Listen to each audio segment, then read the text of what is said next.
അള്ളാന്റെ പ്രവാചകം തന്റെ കരുണന്റെ കച്ചമായ ഫാത്തിമ റളിയല്ലാഹു തആല അൻഹയുടെ വീട്ടിലേക്ക് കടന്നു പോവുകയാണ്. അള്ളാന്റെ റസൂല് കടന്നു ചെന്ന് സലാം പറയുകയാ.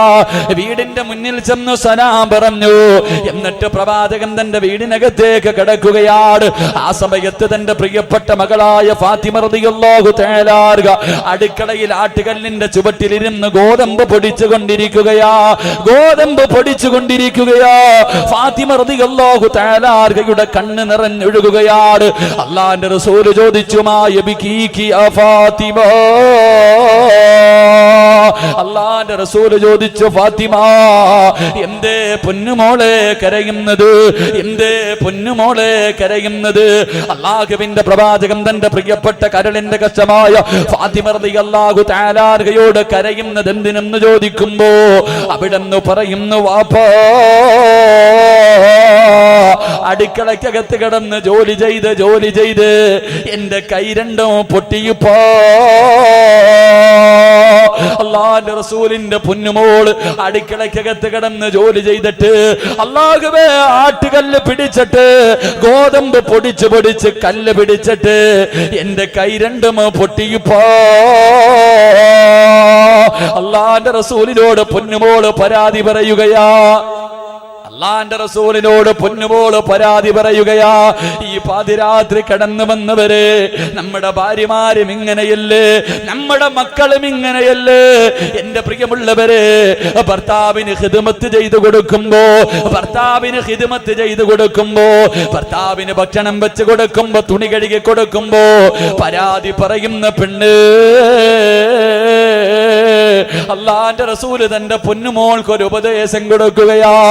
അള്ളാന്റെ റസൂല് ഫാത്തിമ റളിയല്ലാഹു തആല അൻഹയുടെ കയ്യിൽ പിടിച്ച് മാറ്റി നിർത്തുകയാണ്.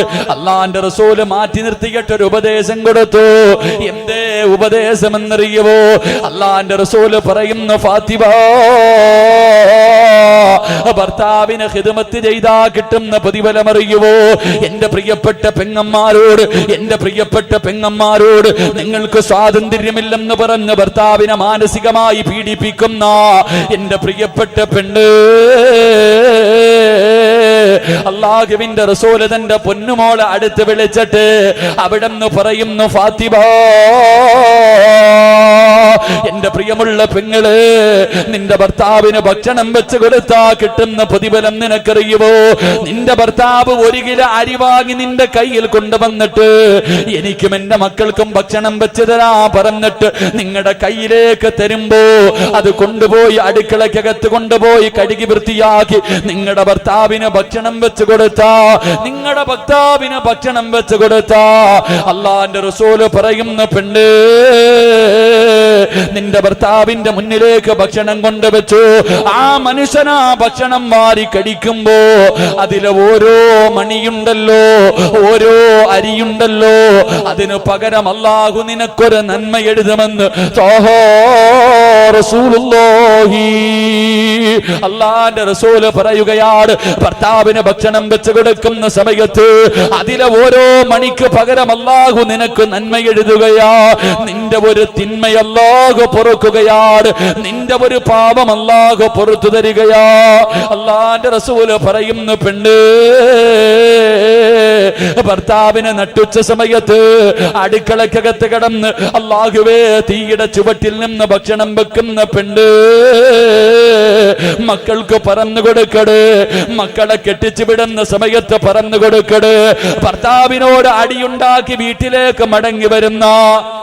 വീട്ടിലേക്ക് തിരിച്ചു വരുന്ന പൊന്നുമോൾക്ക് പറഞ്ഞു കൊടുക്കേണ്ട ഉപദേശമാണ്. അള്ളാന്റെ റസൂല് പറയുന്നു, ഫാത്തിമ ഏതെങ്കിലും ഒരു പെണ്ണ് തന്റെ ഭർത്താവിന് ഭക്ഷണം വെക്കുന്ന സമയത്ത് തീയുടെ ചുവട്ടിൽ നിന്നിട്ട് ചൂട് സഹിക്കാൻ കഴിയാതെ ഏതെങ്കിലും ഒരു പെണ്ണിന്റെ ശരീരം വിയർത്താൽ അള്ളാന്റെ റസൂല് പറയുന്നു, പെണ്ണ് ഭർത്താവിന് ഭക്ഷണം വെക്കുന്ന സമയത്ത് നിന്റെ ശരീരം വിയർത്ത് ഒരു തുള്ളി വിയർപ്പങ്ങാണം താഴെ വീണ നരകം നിനക്ക് ഹറാമാ പെണ്ണ്. ഭർത്താവിന് ഭക്ഷണം വെക്കുന്ന സമയത്ത് കുറ്റപ്പെടുത്താതെ പരാതി പറയാതെ വേലക്കാരിയെ നിർത്തണമെന്ന് മനസ്സ് വേദനിപ്പിക്കാതെ എന്റെ ഭർത്താവാണല്ലോ ആ മനുഷ്യന് ഞാൻ ഭക്ഷണം വെച്ച് കൊടുക്കുമെന്ന് പറഞ്ഞിട്ട് അടുക്കളയിൽ നിന്ന് ജോലി ചെയ്യുന്ന സമയത്ത് ചൂട് സഹിക്കാൻ കഴിയാതെ പെണ്ണിന്റെ ശരീരത്ത് നിന്ന് ഒരു തുള്ളി വിയർപ്പ് താഴെ വീണ അവളുടെയും നരകത്തിന്റെയും ഇടയില് 7 കിടങ്ങുകൾ മലക്ക് കുടിക്കുമെന്ന് റസൂലുള്ളാഹി സല്ലല്ലാഹു അലൈഹി വസല്ലമ തങ്ങൾ പറഞ്ഞു കൊടുക്കുകയാ. കൈപൊട്ടിയെന്ന് പരാതി പറയുന്ന പൊന്നുമകളോട് അല്ലാഹുവിന്റെ റസൂല് പറയുന്നു, ഫാത്തിമ, പ്രസവിച്ച ഉമ്മമാരുണ്ടല്ലോ ഹലാലായ മാർഗത്തിലൂടെ ഗർഭം ധരിച്ചിട്ട് ആരെങ്കിലും ഏതെങ്കിലും ഒരു പെണ്ണ് തന്റെ മക്കളെ പ്രസവിക്കുന്ന സമയത്ത് ആ പെണ്ണിന്റെ ശരീരത്തിൽ എവിടെയെല്ലാ രോമങ്ങളുണ്ടോ ഓരോ രോമത്തിനും അവൾക്ക് നന്മ എഴുതപ്പെടുമെന്ന് നബിയുരോ റസൂലുള്ളാഹി. അല്ലാഹുവിന്റെ റസൂൽ പറയുകയാണ്, സ്വന്തം ആരോഗ്യം കളഞ്ഞിട്ട് മക്കൾക്ക് 2 വയസ്സ് പൂർത്തിയാകുന്നത് വരെ തന്റെ കുഞ്ഞിന് പാല് കൊടുത്ത പെണ്ണ്, അല്ലാഹുവിന്റെ റസൂൽ പറയുന്നു, ഫാത്തിമ, ഏതെങ്കിലും ഒരു പെണ്ണ് തന്റെ കുഞ്ഞിന് 2 വയസ്സ് പൂർത്തിയാകുന്നത് വരെ പാല് കൊടുത്തോ അവൾക്ക് കിട്ടുന്ന പ്രതിഫലം എന്തെന്നറിയുവോ? 1000 ശുഹദാക്കളുടെ പ്രതിഫലമോ. അല്ലാഹുവിന്റെ റസൂല് തന്റെ പൊന്നുമോളോട് പറഞ്ഞു കൊടുക്കുകയാണ്. എന്നിട്ട് പ്രവാചകനുണ്ടല്ലോ അല്ലാഹുവിന്റെ റസൂല് തന്റെ പൊന്നുമോളെ മാറ്റി നിർത്തുകയാണ്. എന്നിട്ട് ആട്ടുകല്ലിന്റെ ചുവട്ടിലേക്ക് കടന്നു ചെല്ലുകയാ. ഗോതമ്പിന്റെ മണികൾ മുഴുവനും വാരി അതിനകത്തേക്ക് ഇടുകയാണ്. എന്നിട്ട് തന്റെ മുബാറക്കായ കൈയെടുത്ത് കല്ലിന്റെ മുകളിൽ വെച്ചിട്ട് ബിസ്മില്ലാഹിർ റഹ്മാനിർ റഹീം അല്ലാഹുവിന്റെ റസൂല് ബിസ്മി പറയുകയാ. അതുവരെ ഫാത്തിമ റളിയല്ലാഹു തആല കൈകൊണ്ട് ആട്ടിക്കൊണ്ടിരുന്ന കല്ലുണ്ടല്ലോ തന്നെ ആടാൻ തുടങ്ങുകയാ. ഗോതമ്പ് തന്നെ പൊടിക്കാൻ തുടങ്ങുകയാ. അവസാനം ഗോതമ്പിന്റെ മണികൾ മുഴുവനും പൊടിച്ചു കഴിയുമ്പോൾ പൊടിച്ചു കഴിഞ്ഞപ്പോൾ ഈ കല്ലല്ലാന്റെ റസൂലിനോട് ചോദിക്കുകയാ. ആ കല്ലല്ലാന്റെ റസൂലിനോട് സംസാരിക്കുകയാ. നിങ്ങൾ വിശ്വസിക്കുമോ എന്ന് എനിക്കറിയില്ല. അല്ലാഹുവിന്റെ പ്രവാചകനോട് ആ കല്ല് പറയുന്നു, നബിയേ,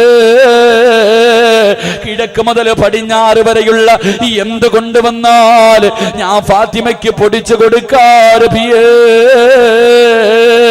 പക്ഷേ യാ റസൂലല്ലാഹ്, എനിക്ക് സമാധാനമില്ല നബിയേ. എന്റെ സമാധാനം പോയിട്ട് നാളുകളായി. അല്ലാഹുവിന്റെ പരിശുദ്ധമായ ഖുർആനിലെ ഒരായത്ത് കേട്ടതിന് ശേഷം എനിക്ക് സമാധാനമില്ല നബിയേ, എനിക്ക് സന്തോഷമില്ല നബിയേ. അല്ലാഹുവിന്റെ പ്രവാചകൻ ആ കല്ലിനോട് ചോദിച്ചു, ഏതായത്ത് കേട്ടിട്ടാ?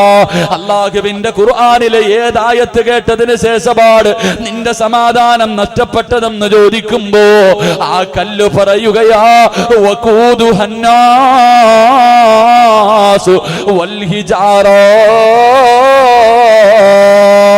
അല്ലാഹുവിന്റെ പ്രവാചകനോട് ആ കല്ല് പറയുന്നു, നബിയേ, നരകത്തിലിട്ട് കത്തിക്കുന്ന വിറക് കല്ലാണെന്ന് ഖുർആൻ പറയുന്നു നബിയേ. എനിക്ക് പേടിയാ നബിയേ, എനിക്ക് പേടിയാ നബിയേ. ആ നരകത്തിലിട്ട് പടച്ചവൻ എന്നെ കത്തിക്കുമോ എന്ന് എനിക്ക് പേടിയാ നബിയേ.